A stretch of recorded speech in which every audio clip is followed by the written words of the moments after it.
पुराने जमाने में एक गांव था निजामगढ़। वहां पर सुल्तान नाम का लड़का अपनी बीवी के साथ रहता था। दोनों की नई नई शादी हुई थी और दोनों की जोड़ी भी कमाल की थी। एक बार सुल्तान को काम के सिलसिले में अपना घर छोड़कर दूसरे मुल्क जाना पड़ा। उसने अपनी बीवी से कहा कि तुम अपना ध्यान रखना, मैं कुछ महीनों में लौट आऊंगा। बीवी ने कहा, आप बेफिक्र होकर चले जाइए, मैं घर का ध्यान रखूंगी। सुल्तान चला जाता है। उसके जाने के बाद कुछ हफ्तों तक सब ठीक रहा, लेकिन फिर एक दिन दोपहर को दरवाजा खटखटाया गया।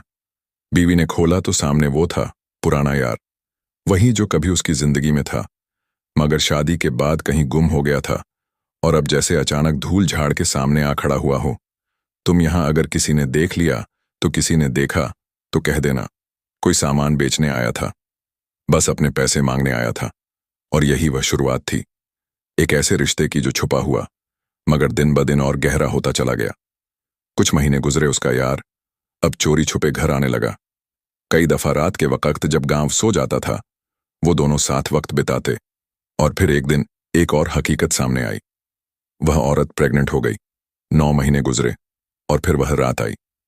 औरत का जिस्म दर्द से टूटा जा रहा था। रात के तीसरे पहर एक बच्ची की चीख गूंजी, मगर कोई मुस्कान नहीं थी, कोई मां की ममता नहीं। उस औरत की आंखों में सिर्फ डर था।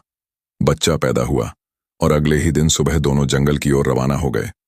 गहरा जंगल, पेड़ों की छांव और मिट्टी में बनी एक पुरानी सी पगडंडी, औरत के हाथ में एक टोकरी जिसमें बच्चा था। लिपटा हुआ एक पुराने कपड़े में एक जगह जाकर रुक गए। यही ठीक है। यार ने हाथ से मिट्टी हटाई, एक गड्ढा खोदा गया और उसी में टोकरी रखने ही वाले थे कि खड़खड़ाहट, कोई पत्ता नहीं हिला, कोई हवा नहीं चली, लेकिन उस खड़खड़ाहट ने जैसे उनकी रूह को चीर दिया हो। क्या था ये? शायद कोई जानवर, कहीं कोई शेर चीता तो नहीं। चल भागते हैं। वो दोनों सब कुछ वहीं छोड़कर भाग खड़े हुए। बच्चा वहीं रह गया, आधे गड्ढे में मिट्टी से ढका हुआ, मगर अभी भी जिंदा। उसकी सिसकियां बहुत हल्की थीं, इतनी कि दूर से शायद कोई सुने भी ना, लेकिन यह आवाज एक दिल के अंदर जरूर उतर गई थी। एक कोयल, लेकिन यह कोई मामूली कोयल नहीं थी। न उसकी शक्ल वैसी थी जैसी अमूमन पेड़ों पर बैठी काली भूरी कोयलों की होती है, और ना ही उसकी उड़ान आम थी। कोयल धीरे धीरे अपनी शाख से नीचे उतरी, बच्चे के जिस्म से मिट्टी हटाई और बैठ गई। वह परिंदा जो आज तक कभी मां नहीं बनी, जिसे कभी घोंसले में बच्चों की आवाज नहीं सुनाई दी, आज उस बच्ची को देखकर अजीब सी बेचैनी में घिर गई। यह कौन है, कहां से आया है और यहां क्यों छोड़ दिया गया? सवाल तो बहुत थे, मगर जवाब एक भी नहीं। मगर उस कोयल के दिल में एक एहसास जाग उठा था, ममता का। उसने बच्चे को अपनी चोंच में नहीं, अपने नरम परों के बीच समेटा। बेहद सलीके से, बेहद हिफाजत से उसे अपने परों में लपेट कर ओढ़ गई। बहुत ऊंचा नहीं, बस एक पुराने नियम के दरख्त तक, जो जंगल के बीचों बीच अपनी जड़ें जमाए खड़ा था। वहीं एक किनारे उसका घोंसला था, जो अब तक खाली था। नीम के पत्तों से छनकर आती रोशनी उस जगह को थोड़ा गर्म, थोड़ा महफूज बना रही थी। कोयल ने बच्चे को वहां नरम पत्तों के बिस्तर पर लिटाया। बच्चा अब रो नहीं रहा था। शायद उसे पहली बार किसी चीज की हिफाजत महसूस हो रही थी। कोयल बच्चे को देखती रही। देर तक उसे समझ नहीं आ रहा था कि अब क्या करें। उसने तो कभी कोई बच्चा पाला ही नहीं, ना उसे मालूम था कि इंसानी बच्चे को क्या चाहिए, कब रोता है, कब हंसता है, कब भूख लगती है। लेकिन वह यह जरूर जान गई थी कि बच्चा भूखा है। अब उसकी आंखों में एक फिक्र थी, दूध कहां से लाए? परिंदा होकर भी उसके दिल में इंसानी मोहब्बत जैसा एहसास भर गया था। वो उड़ पड़ी उस जंगल की तरफ जहां कभी कभी कुछ औरतें अपने मवेशियों को लेकर आती थीं। नीचे खेत थे, कुछ दूर बकरियां और एक औरत जो रोज वहां से गुजरती थी, अपनी बकरी का दूध धोती थी। कोयल जानती थी, इंसानों के करीब जाना खतरे से खाली नहीं होता, मगर अब उसके लिए खुद की जान से ज्यादा उस बच्चे की भूख अहम थी। वो एक पेड़ की ऊंची शाख पर बैठकर हर रोज उस औरत को देखती, कैसे वह अपने घड़े में दूध रखती और फिर वहीं पेड़ के नीचे कुछ देर बैठती। एक दिन कोयल ने फैसला किया। वह तब उतरी जब औरत उठकर थोड़ी दूर गई। घड़े के मुंह पर कपड़ा ढका हुआ था। कोयल ने अपनी चोंच से कपड़ा हटाया बहुत सलीके से और चोंच को दूध में डुबोकर थोड़ा थोड़ा दूध भरकर उड़ने लगी। बार बार आती, बार बार जाती। एक परिंदा इंसानी दूध की बूंदें अपनी चोंच में भरकर जंगल के एक कोने में रखे बच्चे के लिए ला रहा था। यह मंजर कोई देखता तो शायद यकीन न करता। बच्चे की सांस अब काफी खामोश हो चुकी थी। वह भूख की तकलीफ में रोता नहीं, बस हल्के से आंखें खोलता था और जैसे उस कोयल को पहचानने लगा था। वो परिंदा अब उसकी मां बन चुकी थी। न बोल सकती थी, न कुछ समझा सकती थी, लेकिन उसकी हर हरकत में एक हिफाजत, एक मोहब्बत और एक उम्मीद छुपी थी। जंगल की उस सुबह में जब धूप की किरणें नीम के दरख्त की शाखों से छनकर जमीन पर गिर रही थीं, वहां एक अजीब सा सुकून फैला हुआ था। नीम के दरख्त के नीचे कोयल ने नरम पत्तों और सूखे तिनकों से एक नया घोंसला बनाया था। इंसानी बच्चे के लिए ऐसा घोंसला जिसमें अब कोई अंडा नहीं था, कोई चूजा नहीं। सिर्फ एक बच्ची थी जो बेआज सांसों के साथ अपनी नजरों में एक नई दुनिया को समझने की कोशिश कर रही थी।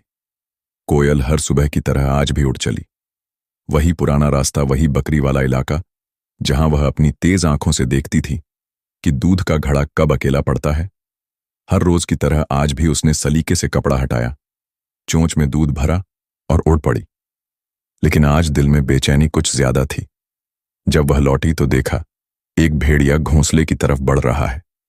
भेड़िए का रंग हल्का भूरा, आंखों में वैशी भूख और चाल। बहुत दबे पांव उसके नथुने फड़क रहे थे और वह घोंसले से उठती दूध की हल्की सी महक की तरफ बढ़ रहा था। घोंसले में बच्ची लेटी हुई थी, बेखबर और कमजोर। भेड़िए की आंखें चमक रही थीं। उसने गर्दन झुकाई, पंजा आगे बढ़ाया और झपट्टा मारने ही वाला था कि फड़फड़ाहट उसी पल एक तेज आवाज के साथ कोयल झपट कर आई। उसने भेड़िए की आंख पर चोंच मारी, इतनी जोर से कि भेड़िया एक कदम पीछे लुढ़क गया। फिर एक और बार सीधा दाईं आंख पर भेड़िए की चीख गूंज उठी, तेज दहला देने वाली। उसने मुंह घुमाया, पर उसके चेहरे पर अब सिर्फ एक आंख थी। लेकिन कोयल रुकी नहीं। कोयल उसके ऊपर मंडराती रही, एक परिंदा मगर सीना तान कर भेड़िए जैसे दरिंदे से लोहा लेती रही। भेड़िया अब उलझन में था। बच्ची तक पहुंचना मुमकिन नहीं रहा। आंख से खून बह रहा था, जमीन पर गिरता जा रहा था और बार बार सिर झटक कर खुद को संभालने की कोशिश कर रहा था। आखिरकार वह गड़गड़ाता हुआ जमीन पर लौटा, फिर हांफता हुआ जंगल की गहराई में गायब हो गया। कोयल अब वापस घोंसले में आई, थकी हुई, मगर चौकन्नी बच्ची अब भी जिंदा थी। उसकी पलकों पर थोड़ी मिट्टी, माथे पर थोड़ा पसीना, मगर उसके नन्हे होंठ अब दूध की तलाश में हिलने लगे थे। कोयल ने चोंच मिलाया, दूध उसके होठों पर लगाया, बूंदे उसके होठों से टकराई और बच्ची की सांस अब धीरे धीरे चलने लगी। वो हल्के से मुस्कुराई। शायद वह पहला लम्हा था जब बच्ची ने अपने इस नए रिश्ते को महसूस किया। अब कोयल सिर्फ एक परिंदा नहीं थी, वह अब हर वक्त उस दरख्त के आसपास ही मंडराने लगी थी। ऊपर पेड़ों पर बैठकर निगरानी करना, नीचे गिरते पत्तों तक की आहट पर नजर रखना और हर दिन दूध लाना उसकी जिंदगी का हिस्सा बन चुका था। कभी उसकी चोंच में सूखे फूल होते बच्ची के लिए, कभी वह कहीं से नरम सूतानुमा तिनके लेकर आती ताकि घोंसले को और आरामदायक बना सके। एक दिन उसने जंगल के उस तरफ से एक खरगोश का छोड़ा हुआ कपड़ा लाकर बच्ची को ओढ़ा दिया। वो कपड़ा किसी औरत के हाथ से फटा होगा, लेकिन अब वह बच्ची की पहली चादर बन गया था। रिश्ता मजबूत होता गया। दिन बीतते गए। बच्ची अब रोने लगी थी। आवाज के साथ उसकी आंखें अब खुली रहती और जब कोयल आती तो वह हाथ हिलाने लगती। ऐसा लगता जैसे अब बच्ची ने पहचान लिया हो, ये मेरी मां है और यही रिश्ता अब जंगल की खामोशियों में एक नई जुबान बोल रहा था। कई दिन गुजर चुके थे। वह बच्ची जिसे उसकी अपनी मां ने मिट्टी में दफन कर देना चाहा था, अब धीरे धीरे जीना सीख रही थी। वह भी जंगल के बीचों बीच। उसकी सांसें अब मजबूत होती जा रही थीं। उसकी आंखें अब हर चीज को गौर से देखने लगी थी। मगर कोयल जानती थी कि हर दिन, हर पल एक नया इम्तिहान है। भेड़िए का हमला तो सिर्फ एक इशारा था कि जंगल में हर साया महफूज नहीं होता। कोयल के अंदर अब एक नई बेचैनी थी। एक सवाल था, क्या मैं वाकई इसे इस नियम के पेड़ के नीचे रख सकती हूं? नियम का वह पेड़ जो कभी कोयल का ठिकाना था, अब धीरे धीरे खतरे की दस्तक बनता जा रहा था। रात को कई बार झाड़ियों में सरसराहट होती, कभी किसी उल्लू की आंखें चमकती, कभी किसी लोमड़ी की आवाज हवा में तैर जाती। बच्ची अब कभी कभी रात को जाग जाती और कोयल के परों में छुपकर चुप हो जाती। और फिर एक रात जब हल्की बारिश हुई और पेड़ के ऊपर बिजली की कड़कड़ाहट गूंजी, कोयल ने फैसला कर लिया, अब इस बच्ची को इस दरख्त के नीचे नहीं, उस जगह पर ले जाना होगा जहां जंगल की खामोशी गहरी है, लेकिन खतरों से दूर है। सुबह के वक्त कोयल अपने परों से बच्ची को ढांपकर धीरे धीरे नीम के पेड़ से उतरी। बच्ची अब कुछ ज्यादा वजनी हो गई थी। कोयल ने बच्ची को अपनी पीठ पर समेटा, चोंच में नहीं, क्योंकि अब वह बहुत नाजुक मगर कुछ भारी हो चुकी थी। अपने पंखों को फैलाते हुए वह उड़ान नहीं भर सकी, लेकिन पेड़ों के सहारे पत्तों के बीच और झाड़ियों के किनारे से होती हुई कोयल चलने लगी। हर कुछ कदमों पर रुककर पीछे देखती, ना कोई इंसान था ना जानवर। और फिर लंबे सफर के बाद वो पहुंची वहां जहां जंगल की रोशनी कम मगर सुकून ज्यादा था। एक पुराना ऊंचा दरख्त पेड़ों की सबसे भीतरी कतार में, वहां सूरज की रोशनी कम पहुंचती थी, लेकिन मिट्टी बेहद ठंडी और नरम थी। उस दरख्त की जड़ें कुछ इस तरह फैली थीं कि उनके बीच एक गुफा जैसी जगह बन गई थी, बिल्कुल सूखी, अंदर से बंद और बाहर से पत्तों से ढकी हुई। वहीं कोयल ने अपने नए घोंसले की शुरुआत की, सिर्फ तिनके नहीं बल्कि सूखे कपड़े के कुछ टुकड़े जो शायद किसी पुराने शिकारी के बैग से गिरे होंगे। एक मरा हुआ खरगोश जो कोयल ने चुपके से जंगल के रास्ते से खींचा था ताकि उसकी नरम खाल बच्ची के लिए चादर बन सके। अब वहां ना तो कोई इंसान आता था ना कोई बड़ा शिकारी जानवर। यह जंगल का एक ऐसा हिस्सा था जिसे आम जानवरों ने अपनी हद से बाहर समझा था। कोयल को अब समझ आ गया कि यही महफूज जगह है। अब बच्ची के दिन एक नए सलीके से गुजरने लगे। सुबह कोयल उसके लिए दूध लाने जाती, पहले की तरह अब भी वही औरत, वही बकरी, वही घड़ा, मगर अब कोयल और भी जल्दी उड़ती। उसके कंधे पर एक पुराना झोला था, हाथ में लकड़ी की लंबी छड़ी। उसके लिबास से जाहिर था कि वो कोई आम बूढ़ा नहीं बल्कि समझदार आदमी था। खान बहादुर बाबा पूरे इलाके में एक मशहूर हकीम जड़ी बूटियों का इल्म रखते थे, जंगल की बेलपत्ती को पहचानते थे। आज वह जंगल के उसी हिस्से में दाखिल हुए थे, किसी खास बूटी की तलाश में, चुपचाप झाड़ियों के बीच से चलते हुए, पेड़ों की जड़ों पर झुके हुए। तभी उनकी नजर एक अजीब मंजर पर पड़ी। वो मंजर एक घनी जड़ के पास बैठी एक छोटी बच्ची मिट्टी में खेलती हुई, और उसके ठीक पास एक बड़ी बेहद खूबसूरत मगर अलग किस्म की कोयल जो उसके इर्द गिर्द ऐसे घूम रही थी जैसे कोई माँ अपनी औलाद की निगरानी कर रही हो। हकीम साहब वहीं रुक गए। उनकी आंखों में हैरानी थी, होठों से निकला यह मंजर, ये बच्ची यहां और ये परिंदा। वो कुछ देर तक चुपचाप देखते रहे। शुरुआत में तो यही लगा शायद कोयल किसी इंसानी घर से बच्चा उठा लाई है, मगर जब उन्होंने देखा कि बच्ची को कोयल के पास कोई डर नहीं बल्कि सुकून है, और कोयल भी अपने परों से उसे ढांपती उसके पास बैठती और जरा सी हलचल होते ही अलर्ट हो जाती, तो हकीम साहब की सोच गहराती चली गई। यह कोई मामूली रिश्ता नहीं। खान बहादुर बाबा धीरे धीरे करीब पहुंचे। बच्ची उन्हें देखकर थोड़ी चौंकी। पहली बार कोई इंसान सामने आया था। कोयल ने फौरन अपने पर फैला लिए, जैसे किसी जंगली जानवर ने हमला कर दिया हो। उसकी आंखें तेज हो गईं और वो बच्चे के सामने दीवार बनकर खड़ी हो गई। बूढ़े हकीम मुस्कुराए। अरे अरे, डर मत, मैं सिर्फ देखना चाहता हूं। उन्होंने धीरे से झोले से एक सूखा बिस्किट निकाला, बच्ची की तरफ बढ़ाया। बच्ची ने कोयल की तरफ देखा और फिर बिस्किट ले लिया। अब हकीम समझ गए, बच्ची को खाना देने से उसका दिल जीता जा सकता है। फिर वह नीचे बैठे और बहुत मुलायम आवाज में बोले, ओ कोयल, मुझे इस बच्ची के बारे में जानना है। ये कौन है, कैसे आई? मैं जानता हूं तू जवाब नहीं दे सकती, लेकिन इसका मतलब समझ सकता हूं। कोयल अब भी चुप थी, मगर उसकी आंखें बहुत कुछ कह रही थीं। काफी देर सोचने के बाद हकीम साहब ने हाथ बढ़ाया। बच्ची की तरफ चलो, मेरे साथ, इंसानों के बीच चलो, मैं तुम्हें अपने साथ रखूंगा। बच्ची झिंझकी, मगर कोयल ने उसका रास्ता रोक दिया। अब कोयल जोर से फड़फड़ाने लगी, जैसे चीख चीख कर कह रही हो, ये मेरी बच्ची है, मैं इसे नहीं दूंगी। खान बहादुर बाबा ने ठंडी सांस ली। वह उठे और बोले, ठीक है, तुम दोनों चलो मेरे साथ। उन्होंने बच्ची को गोद में उठाया और कोयल भी उसी वक्त उनके पीछे से चलने लगी। कोई झिझक नहीं थी, ना ही कोई दूरी। मां कहीं भी हो, बच्चा उसके साथ हो, यही काफी होता है। हकीम साहब की झोपड़ी जंगल के ही एक कोने में थी। मिट्टी की बनी, ऊपर पत्तों की छत और बाहर जड़ी बूटियों के ढेर लगे हुए। वह बच्ची को अंदर ले गए, एक साफ बिस्तर पर लिटाया। कोयल झट से अंदर आई और बच्ची के सिरहाने बैठ गई। हकीम साहब ने मुस्कुराकर कहा, ठीक है, अब यह मेरी बेटी भी है और तुम्हारी भी। हम दोनों मिलकर इसे बड़ा करेंगे। वो झोपड़ी जंगल के अंदरूनी हिस्से में थी, बहुत ही सादा मगर बेहद सोच समझकर बनाई गई। मिट्टी की दीवारें जिन पर बेलें छड़ी थीं, छत पत्तों से ढकी हुई, लेकिन उनके नीचे बांस की मजबूत बलियां, अंदर की फर्श गीली मिट्टी से लीप कर बनाई गई थी, जिस पर सूखे घास की चटाई बिछी थी। एक तरफ लकड़ी का बना छोटा सा तख्त, जिस पर कुछ मोटी किताबें रखी थीं। किताबें किसी खजाने से कम नहीं थीं। जड़ी बूटियों का इल्म, पुराने इलाज, मौसम की तब्दीली का असर और जंगल के पेड़ पौधे की पहचान दूसरी तरफ दीवार से टिका कर रखे थे। मटके बर्तन और कुछ लकड़ी के संदूक, जिनमें जड़ी बूटियां, सूखे फूल, कंटीली बेलें और छोटी शीशियां थीं। शीशियों में कुछ में हरे रंग का अर्क, कुछ में लाल रस और कुछ में दूध की तरह सफेद दवा। हर शीशी पर हाथ से लिखा हुआ नाम एक कोना सिर्फ कोयल के लिए तय किया गया था। वहां एक पत्थर की चौकी पर सूखे फूल, तिनके और एक मिट्टी का कटोरा रखा गया था, जिसमें हर रोज साफ पानी डाला जाता।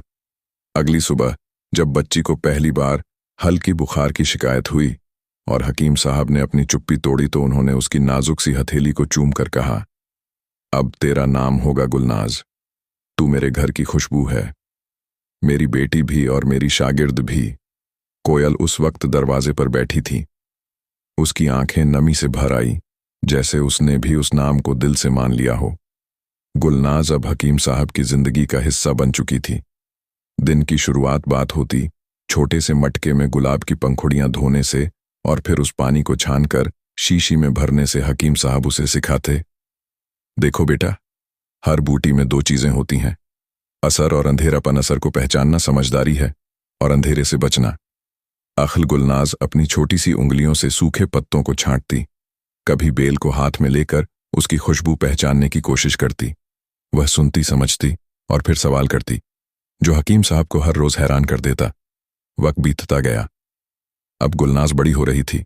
उसके बाल लंबे और गहरे काले थे, आंखों में गहराई और लहजे में तमीज। उसकी चाल में जंगल की सादगी थी, मगर सोच में एक अलग नजरिया।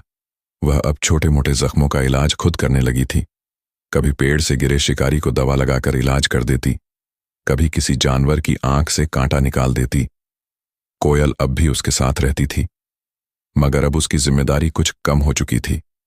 गुलनाज जब जड़ी बूटियों में उलझी होती तो कोयल पेड़ों पर बैठकर उसे देखती, कभी कभी चुपचाप उसके कंधे पर आ बैठती और उसके बालों में चोंच से पत्ते निकालती। उन दोनों का रिश्ता अब और भी गहरा हो चुका था। जंगल की उसी कच्ची झोपड़ी में, मिट्टी की दीवारों के बीच 20 साल बीत चुके थे। नीम बेल, कंटीले झाड़, सब कुछ वहीं था, लेकिन एक चीज बिल्कुल बदल चुकी थी। गुलनाज अब वो नन्ही बच्ची नहीं रही थी जिसे कोयल ने मिट्टी से निकालकर पंखों में छुपा लिया था। अब वो एक जवान, खूबसूरत, बेहद समझदार और अक्लमंद औरत बन चुकी थी, जिसकी आंखों में सुकून भी था और आग भी, जिसकी चाल में ठहराव था और बातों में अक्लमंदी। गुलनाज का रंग गोरा था, दूध जैसा साफ, लंबी पलकें, सीधी नाक और होठों पर हमेशा एक धीमी सी मुस्कान। गुलनाज अब एक माहिर हकीम बन चुकी थी। वो जख्म को देखती और उसके पीछे की तकलीफ पहचान लेती। कोई उसे कहता, हकीम साहिबा कोई जंगल की बेटी, मगर हकीम साहब हमेशा एक ही लफ्ज में पुकारते थे, गुलनाज मेरी बेटी। कई बार खान बहादुर बाबा खुद हैरान हो जाते जब गुलनाज उन बूटियों को पहचान लेती जिन्हें वह खुद सिर्फ किताबों में पढ़ पाए थे। उसकी बनाई हुई दवाएं जंगल के हर हिस्से में मशहूर हो चुकी थीं। झोपड़ी अब भी वैसी ही थी, मगर अब वहां इलाज करवाने के लिए दूर दूर से लोग आने लगे थे। 20 साल गुजर गए थे, मगर कोयल और गुलनाज का रिश्ता वैसा का वैसा रहा। कोयल अब बूढ़ी हो चुकी थी, पंखों का रंग थोड़ा फीका, आवाज पहले से कमजोर, उड़ान थोड़ी धीमी, मगर दिल वहीं नरम, ममता से भरा और गुलनाज के लिए हर वक्त तैयार। गुलनाज के बिस्तर के पास अब भी कोयल सोती थी। जब वह जड़ी बूटियों से दवाएं बनाती तो कोयल उसके पास बैठकर चुपचाप देखती। जब गुलनाज किसी बच्चे का इलाज करती तो कोयल वहीं खड़ी रहकर उसकी आंखों में देखती, जैसे पूछ रही हो, सब ठीक है ना? और जब गुलनाज थक कर बैठ जाती तो कोयल उसके कंधे पर चुपचाप आकर बैठ जाती और गुलनाज अपनी उंगलियों से उसके पर सहलाती। गुलनाज कभी कभी उस पुराने नियम के पेड़ के नीचे जाकर बैठती जहां कभी उसकी जिंदगी शुरू हुई थी, और कोयल उसके बगल में बैठती। दोनों कुछ नहीं बोलते, बस बैठते। कोयल कुछ नहीं कहती, मगर उसकी आंखों की नमी सब कुछ बयां कर देती। खान बहादुर बाबा अब बहुत बूढ़े हो चुके थे। कमर झुक गई थी, आंखें धुंधली हो चुकी थीं, मगर दिल में सुकून था। वो रोज एक कोने में बैठते और गुलनाज को दूसरों का इलाज करते देखते।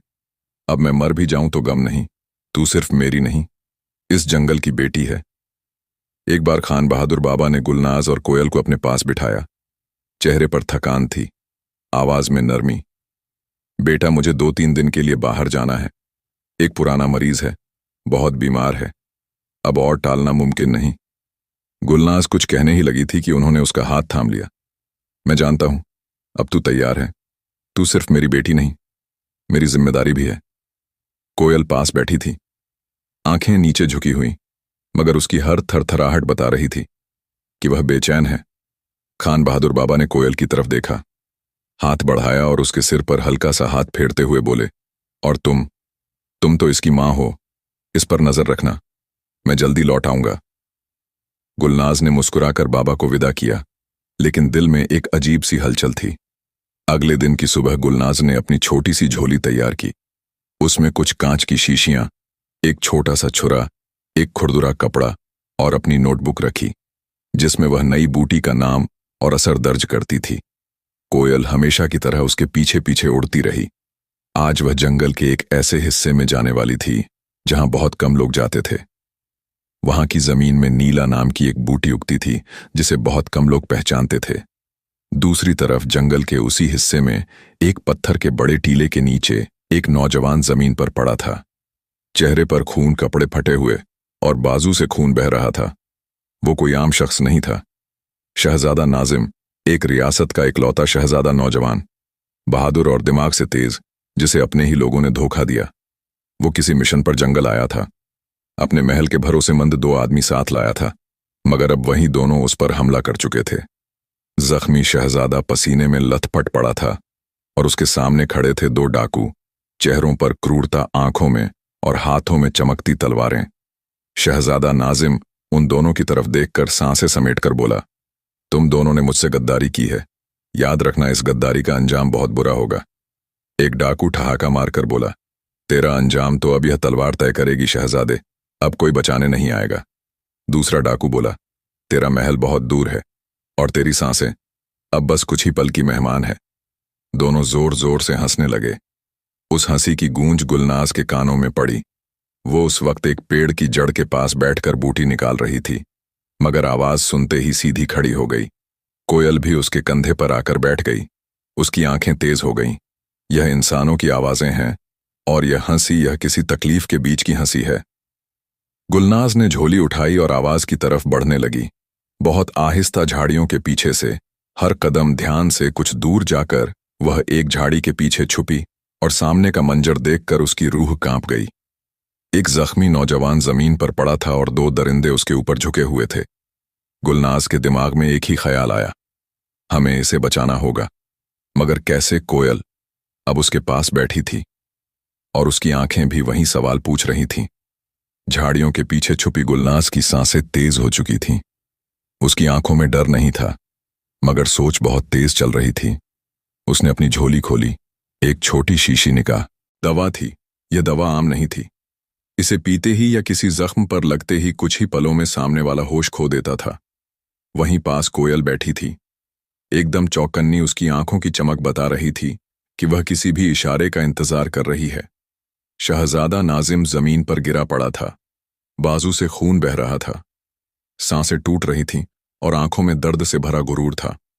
डाकू अब भी उसके सिर के ऊपर खड़े थे। एक ने तलवार हवा में उठाई और कहा, अब तेरा वक्त खत्म। दूसरे ने शहजादे के बालों को पकड़कर उसकी गर्दन मोड़ी ताकि वार सीधा गले पर पड़े, मगर इससे पहले कि तलवार नीचे आए, हमला कोयल की पहली उड़ान झाड़ियों में से एक तेज हवा की तरह निकली। कोयल, जो अब तक सिर्फ परिंदा थी, अब एक मां बन चुकी थी और अब एक साथ देने वाली बन गई थी। उसने सीधी उड़ान भरकर पहले डाकू की आंख पर हमला किया। चोंच उसकी दाईं आंख में इतनी तेजी से लगी कि चीख पूरे जंगल में गूंजी। आ मेरी आंख, ये क्या था? डाकू का हाथ तलवार समेत नीचे गिर पड़ा। उसकी आंख से खून बहने लगा और वह दर्द से लौटने लगा। दूसरा डाकू कुछ समझ ही नहीं पाया। यह क्या था? बेपरिंदा था। यह कैसे? लेकिन तब तक कोयल ने दूसरी उड़ान भर ली। अब की बार उसका निशाना था दूसरा डाकू। इस बार उसकी चोंच उसके माथे पर लगी और पंजों से उसने उस डाकू के गाल पर 2 गहरे निशान बना दिए। डाकू परेशान हो गए, मगर अब की बारी गुलनाज की थी। वह झाड़ियों से निकली, नरम पैर मगर नीयत सख्त। उसके हाथ में वह शीशी थी जिसमें बेहोशी की बूटी थी। उसने दूसरी शीशी का ढक्कन खोला और एक डाकू के जख्म पर वह बूटी रगड़ दी। डाकू ने गुलनाज को देखा। तू कौन है रे, क्या कर रही है? मगर बात पूरी होते ही उसके हाथ कांपने लगे। आंखें घूमी और वह जमीन पर गिर पड़ा। दूसरा डाकू अब भी आंख रगड़ रहा था, मगर अब वह बौखलाया हुआ था। गुलनाज ने पास से एक बड़ा लकड़ी का टुकड़ा उठाया और पीछे से उसकी टांग पर पूरी ताकत से मारा। डाकू चिल्लाया और वहीं गिर पड़ा। कोयल अब भी ऊपर मंडरा रही थी, किसी भी हरकत पर फिर से हमला करने को तैयार। अब जब दोनों डाकू गिर चुके थे, एक बेहोश एक लहूलुहान गुलनाज सीधा शहजादा नाजिम के पास पहुंची। उसका बाजू बुरी तरह से कट चुका था, चेहरा पीला पड़ गया था, मगर आंखें अब भी खुली थीं। तुम कौन हो? उसने कांपती आवाज में पूछा। गुलनाज ने कुछ नहीं कहा, बस अपने झोली से एक साफ कपड़ा निकाला और उसका जख्म बांधने लगी। पास ही एक बूटी से बनी मरहम निकाली और बड़े नरमी से जख्म पर लगाई। शहजादा ने आंखें बंद कर लीं, जैसे उसके जिस्म को सुकून मिला हो। कोयल अब पास आ चुकी थी।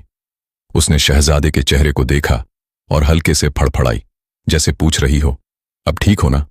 शहजादा ने पहली बार कोयल को देखा और हैरानी से बोला, यह परिंदा क्या तुम्हारे साथ है? गुलनाज ने पहली बार जवाब दिया, बहुत मुलायम लहजे में, यह मेरी मां है। शहजादा हैरान रह गया। गुलनाज ने अपने बैग से एक जड़ी का अर्क निकाला और शहजादे को पिलाया, फिर कोयल को इशारा किया। कोयल ने अपनी चोंच से झोली के एक हिस्से को खींचा जिसमें एक छोटा सा कपड़ा बिछा हुआ था। गुलनाज ने उसी कपड़े को शहजादे के नीचे डाला और दोनों ने मिलकर उसे उठाने की कोशिश की। शहजादा होश में था, मगर बहुत कमजोर। वो बस इतना कह पाया, कौन हो तुम? गुलनाज ने कुछ नहीं कहा, सिर्फ हल्का मुस्कुराई। अब 3 साए फिर से जंगल में चल रहे थे। एक जख्मी शहजादा, एक लड़की जिसकी आंखों में सुकून और होशियारी थी, और एक कोयल जंगल की खामोशी। घने पेड़ों की ऊंचाई और कोयल की सतर्क उड़ान के बीच 3 साए धीरे धीरे आगे बढ़ रहे थे। गुलनाज अपने दोनों हाथों से शहजादा नाजिम को थामे हुए थी, जिसके जिस्म से अब भी खून बह रहा था और होश लगभग जाता रहा था। उसके साथ साथ कोयल फड़फड़ाते हुए कभी आगे उड़ती, कभी पास आकर गर्दन हिलाकर देखती। कहीं कोई खतरा तो नहीं। गुलनाज को रास्ता मालूम था। वह उस गहरे जंगल की बेटी थी। उसे यह भी पता था कि वक्त बहुत कम है। अगर अब भी शहजादे का इलाज शुरू ना किया गया तो वह कुछ ही घंटों का मेहमान रह जाएगा। उसके जिस्म का वजन तेजी से उस पर भारी पड़ रहा था, लेकिन गुलनाज रुकी नहीं। रास्ता लंबा था, कंधे थक चुके थे, मगर दिल मजबूत था।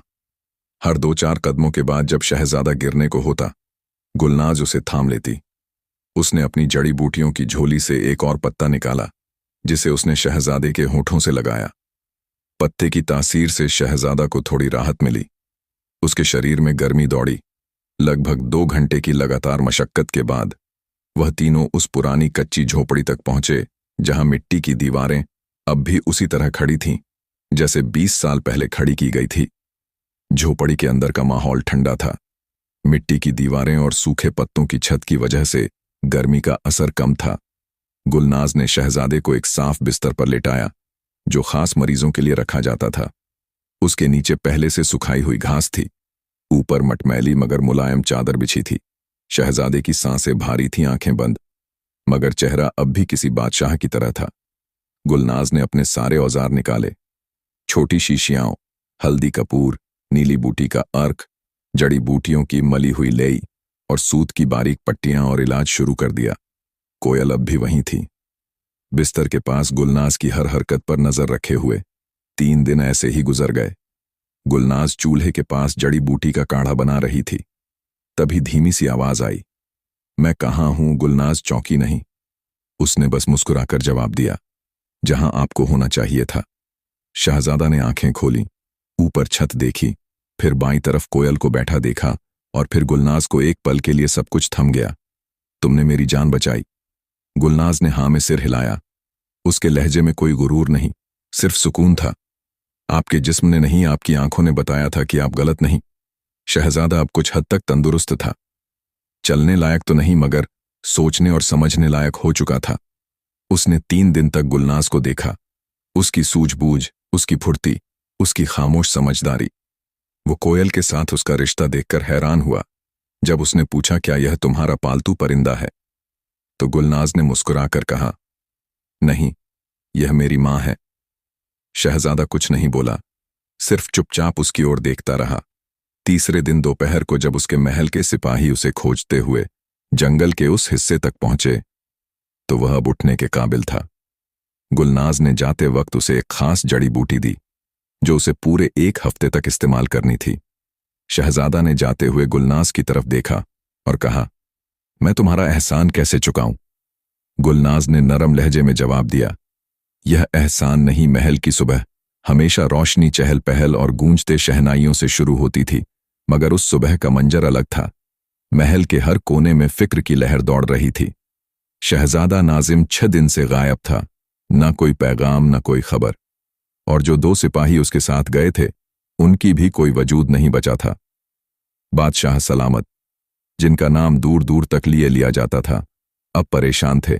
उनकी आंखों में बाप की बेकरारी साफ झलक रही थी। जब दरवाजे पर एक सिपाही ने आकर कहा, बादशाह सलामत, शहजादा लौट आए हैं।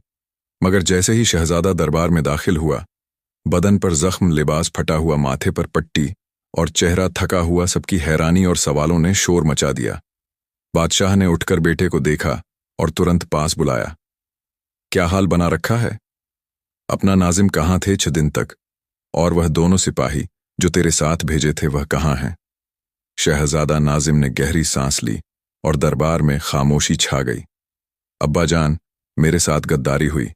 जिस दिन हम जंगल में दाखिल हुए, दोपहर के वक्त मेरी हालत थोड़ी नासाज हो गई। मैंने कहा कि काफिला यहीं रोके, मगर वह दोनों सिपाही जो बचपन से मेरे साथ थे, उन्होंने कहा, शहजादे आप आराम करें, हम आसपास देख आते हैं। मैं एक पेड़ की ओट में बैठ गया। आंख लग गई और तभी गर्दन पर किसी चीज की चोट महसूस हुई। आंख खोली तो देखा वो दोनों मेरी तलवार ली खड़े थे और बोले, अब हम तेरा खेल खत्म करेंगे शहजादे। तेरी जगह अब हमारा नाम होगा दरबार में। खुसर पुसर शुरू हो गई। शहजादा ने आगे कहा, उनका मकसद सिर्फ गद्दारी नहीं था अब्बा, वह मेरे नाम, मेरे रुतबे और मेरे जिंदा रहते हुए किसी और की साजिश के हिस्सेदार बन चुके थे। शायद किसी ने उन्हें इस गद्दारी के लिए खरीदा हो। उन्होंने मुझे जख्मी किया, जंगल में ले जाकर मारने लगे। बादशाह का चेहरा अब गुस्से से लाल था, मगर शहजादा रुका नहीं। मैं जख्मी था, बेहोशी की हालत में पड़ा रहा, और तभी एक आवाज आई। एक परिंदा, एक कोयल मेरे ऊपर मंडराती रही, और फिर एक लड़की, वह लड़की जो खान बहादुर बाबा की बेटी है। उसने मेरी पट्टी की जड़ी बूटी लगाई, मुझे 3 दिन अपने झोपड़े में रखा। खाना दवा सब कुछ उसी ने किया, और जब मैं ठीक हो गया तो उसने बिना किसी सवाल के मुझे जाने दिया। बादशाह सलामत उठ खड़े हुए। अब उनकी आवाज नरमी के साथ सवाल लिए हुए थी। क्या नाम है उस लड़की का? शहजादा ने कहा। गुलनाज बादशाह शाह का चेहरा अचानक सख्त से नरम हुआ। उनकी आंखों में अजीब सी हैरानी की लकीर उभरी। बादशाह ने अपना लबो लहजा संभालते हुए कहा, क्या वो हकीम खान बहादुर की बेटी है? शहजादा चौंका। आप उन्हें जानते हैं? बादशाह मुस्कुराया। एक पुरानी याद दिल में जाग उठी। वो मेरा बचपन का दोस्त है। उस जैसा हकीम मैंने आज तक नहीं देखा। जंगल को जानता था जैसे अपने घर की दीवारें। एक बार उसने मेरी जान बचाई थी और फिर जंगल में चला गया। किसी इंसान से कोई ताल्लुक नहीं रखा। उसकी बेटी अगर गुलनाज है और अगर उसने मेरे बेटे को बचाया है तो यह एहसान नहीं, रिश्ता है। बादशाह ने हाथ उठाया और पूरे दरबार में सन्नाटा छा गया। फौरन गुलनाज को तलाश करो, मगर किसी बेइज्जती या दबाव के साथ नहीं। इज्जत, तमीज और एहतराम के साथ मेरे बेटे की जान बचाने वाली लड़की अब हमारी मेहमान है, और उससे ज्यादा मेरे दोस्त की बेटी है। शहजादा अब भी चुप था। महल में 3 दिन गुजर गए थे। बादशाह का हुक्म था कि गुलनाज को इज्जत के साथ महल लाया जाए, लेकिन शहजादा नाजिम का दिल इस हुक्म से ज्यादा शख्स तड़प से भरा हुआ था। वह जानता था गुलनाज को सिर्फ बुलाया नहीं जा सकता, उसे समझ कर लाना पड़ता है। उसे यकीन था कि जिस लड़की ने जंगल को अपना घर बनाया वह महल की चकाचौंध से दूर ही रहना चाहेगी, और इसलिए शहजादा खुद निकल पड़ा। कंधों पर एक सादा चादर, साथ में 2 वफादार सिपाही और दिल में एक सवाल, अगर वह आई नहीं तो क्या मैं लौटूंगा। जैसे ही वह पुरानी जानी पहचानी झोपड़ी नजर आई, उसकी रफ्तार धीमी हो गई। सामने पेड़ों के साए में बैठी थी गुलनाज, सफेद सादा कपड़ों में, एक तांबे की कटोरी में जड़ी बूटियां पीस रही थी। उसके पास ही बैठी थी। कोयल गर्दन हिलाकर किसी अनकही बात को महसूस कर रही थी। शहजादा कुछ पल दूर खड़ा रहा, फिर चुपचाप झोपड़ी के पास आया और नर्म लहजे में बोला, तुम ही हो ना। गुलनाज खान बहादुर हकीम की बेटी। गुलनाज ने गर्दन उठाई और सामने खड़े शहजादे को देखकर कुछ पल के लिए चौंक गई। कोयल भी तुरंत चौकन्नी हो गई। गुलनाज बोली, हाँ मैं वही हूं गुलनाज। शहजादा एक कदम आगे बढ़ा, उसके चेहरे को गौर से देखा और फिर पूछा, मगर मुझे तो बताया गया था कि खान बहादुर की कोई औलाद ही नहीं थी। ना बेटा ना बेटी, तो तुम उनकी बेटी कैसे हो। गुलनाज कुछ पल चुप रही। उसकी आंखों में जैसे कोई पुराना कोना खुल गया, वो कोना जिसे वह कभी खुद भी नहीं समझ पाई थी। जब बाबा मुझे लेकर आए थे, मैं सिर्फ 4 साल की थी। मुझे सिर्फ इतना याद है कि वो मुझे अपने साथ लाए, और तब से मैंने उन्हें ही अपना सब कुछ मान लिया। मुझे कभी जानने की जरूरत नहीं पड़ी कि मैं उनकी बेटी हूं या नहीं, क्योंकि उनका प्यार कभी अधूरा नहीं था। उसकी आवाज भर्रा गई। शहजादा के चेहरे पर अब हैरानी नहीं बल्कि इज्जत थी। उसी वक्त पीछे से आवाज आई, गुलनाज गुलनाज। पलटी और कुछ लम्हों के लिए जैसे वक्त थम गया। खान बहादुर बाबा झाड़ियों से निकलते हुए, कमर झुकी हुई, चेहरे पर वही सुकून, आंखों में वही मोहब्बत। गुलनाज की आंखों में आंसू आ गए। वो दौड़कर अपने बाबा के पास चली गई। बाबा, आप कब आए? मुझे पता होता तो। बाबा ने उसके सिर पर हाथ फेरते हुए कहा, तू रोती क्यों है बेटा? तुझे रोने नहीं दिया, इतने सालों में अब भी नहीं दूंगा। शहजादा कुछ दूर खड़ा सब देख रहा था। कोयल अब गुलनाज के कंधे पर चढ़ चुकी थी और उसकी गर्दन से लिपट गई थी। शहजादा आगे बढ़ा और खान बहादुर से बोला, आपने न सिर्फ जंगल को जानने का इल्म रखा, बल्कि एक इंसान को इलाज सिखाने की काबिलियत भी रखी। मैं बादशाह का बेटा हूं, मगर आज आपको शुक्रिया अदा करने आया हूं। आपकी बेटी ने मेरी जान बचाई। शहजादा ने गुलनाज, हकीम साहब और कोयल की तरफ देखा और कहा, मैं हुक्म नहीं देता, बल्कि दरख्वास्त करता हूं। मेरे साथ महल चलिए। बादशाह सलामत ने खुद बुलाया है आपको। इज्जत और एहतराम के साथ गुलनाज ने एक नज़र कोयल की तरफ डाली। वो हल्के से मुस्कुराई, अगर मेरी माँ साथ चले तो मैं भी चलूंगी। कोयल ने पंख फैलाकर एक बार फड़फड़ाया और जैसे हामी भर दी। महल की वह शाम बाकी सब शामों से अलग थी। गुलनाज, हकीम खान बहादुर और कोयल के साथ जब महल की सीढ़ियां चढ़ी तो ऐसा लगा जैसे एक शहजादी राजमहल में दाखिल हो रही हो। हर तरफ खामोशी थी। फर्श पर सफेद फूल बिछाए गए थे, ऊंचाई पर जरी के पर्दे लटक रहे थे, और बड़े दीवाने खास में बादशाह सलामत अपने तख्त पर नरम मुस्कुराहट के साथ इंतजार कर रहे थे। जैसे ही हकीम साहब ने कदम रखा, बादशाह अपनी जगह से उठ खड़े हुए और दोनों हाथों से उन्हें गले लगाया। खान बहादुर, तूने मुझे अकेलेपन में छोड़ा था, मगर आज एहसास कराया कि दोस्ती वक्त से नहीं, दिल से होती है।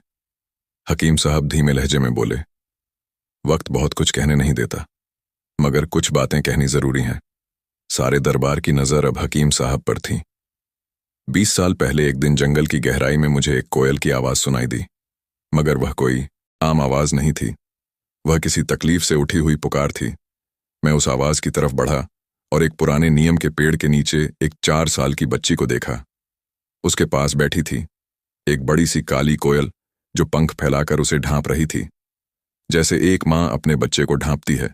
दरबार में सन्नाटा फैल गया। मैं बच्ची को उठाकर ले आया। उम्र होगी 4 साल के आसपास। वह कुछ बोलती नहीं थी, सिर्फ कोयल की आंखों में देखती थी। मुझे नहीं पता वह किसकी थी, कहां से आई, मगर जब किसी को ठुकराया जाता है तो कोई ना कोई तो उसे अपनाता है। बादशाह की आंखें नम हो गईं। उनकी आवाज कांपती हुई उठी तो गुलनाज वही बच्ची है जिसे एक परिंदे ने पाला। दरबार में उस वक्त कोयल भी मौजूद थी। वह एक ऊंचे तख्त की मसनद पर बैठी थी, बिल्कुल खामोश, मगर उसकी आंखों में वह सब था जो वह कभी कह नहीं पाई। बादशाह ने कोयल की तरफ देखा और अपने तख्त से उतरकर उसके करीब पहुंचे। फिर बहुत अदब से बोले, मैं किसी परिंदे को आदाब नहीं करता, मगर आज मैं एक मां को आदाब करता हूं, रिश्ता एहसास का, वफादारी का। फिर उन्होंने शहजादा और गुलनाज की तरफ देखा। दोनों झुके हुए खामोशी से खड़े थे। गुलनाज, तुमने मेरे बेटे की जान बचाई, मगर उससे भी ज्यादा तुमने हमारी सोच को बचाया। यह महल, यह तख्त, यह दरबार, सब तुम्हारे एहसानमंद हैं। फिर उन्होंने हकीम साहब की तरफ देखा। अगर आप इजाजत दें तो मैं गुलनाज को अपनी बहू बनाना चाहता हूं। दरबार में एक खुशी की लहर दौड़ गई। हकीम साहब की आंखों से आंसू बह निकले, मगर वह आंसू खुशी के थे। गुलनाज ने नीचे देख लिया, मगर उसकी चुप्पी में इनकार नहीं, इज्जत और रजामंदी थी। गुलनाज ने भी हां कर दी और शहजादा भी खुश था। शादी की तैयारी उसी दिन शुरू हुई। फूलों से महल सजाया गया, मगर सोने के नहीं। जंगल से लाए गए नीम, गुलाब और बेलपत्र से कोयल को खास मेहमान की तरह जगह दी गई। दोनों को शादी हो गई। महल की सुबह अब गुलनाज के नाम हो चुकी थी और शहजादा नाजिम उसकी बातों को ध्यान से सुनता। वह अब सिर्फ शहजादी नहीं थी, बल्कि एक हकीम, एक समझदार सलाहकार थी। शादी के कुछ दिन बाद जब एक दरबारी गुलनाज के पास कुछ जड़ी बूटियों की सलाह लेने आया, तो साथ में उसकी बीवी भी थी, एक सादा सी औरत। मगर बात तूनी, वह औरत जैसे ही गुलनाज को देखती है चौंक जाती है। अरे, यह तो हूबहू उस औरत जैसी लगती है जिसे मैंने 20 साल पहले जंगल के किनारे एक आदमी के साथ देखा था। हाथ में टोकरी थी और उस टोकरी से बच्चा रो रहा था। गुलनाज से हर गई। शहजादा को यह बात पता चली तो उसने फौरन बादशाह सलामत को बताया और वहीं से एक तफ्तीश का आगाज हुआ, एक सच्चाई को ढूंढने का फैसला जो अब तक दबी हुई थी। शहजादा ने दरबार के सबसे समझदार और ईमानदार तहकीकाती सरदार को बुलाया। रईस खान, उसका लहजा सख्त मगर खामोशी से भरा था। उम्र करीब 50 साल, गहरी नजरें और पुराने वाक्यात को जोड़ने की काबिलियत। उसे सिर्फ एक सुराग मिला। जंगल के किनारे किसी को एक बच्ची के साथ देखा गया था और उस औरत के साथ एक मर्द भी था जो चेहरा छुपाकर भाग रहा था। रईस खान ने एक नक्शा तैयार किया और पुराने गांवों, जंगल के सरहदी इलाकों की छानबीन शुरू की।